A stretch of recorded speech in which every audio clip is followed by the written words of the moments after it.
ওষুধটা দিল, মাধব দুটি বাহু তুলে হাগর হাগর হাগর বলে উঠে বসল।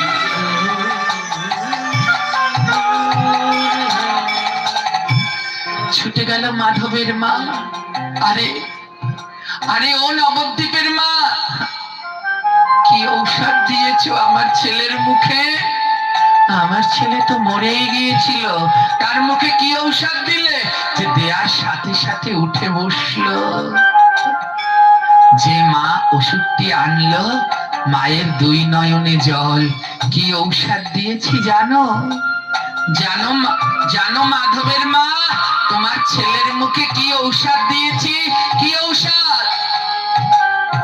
কবিরাজরা অবাক হয়ে গেল।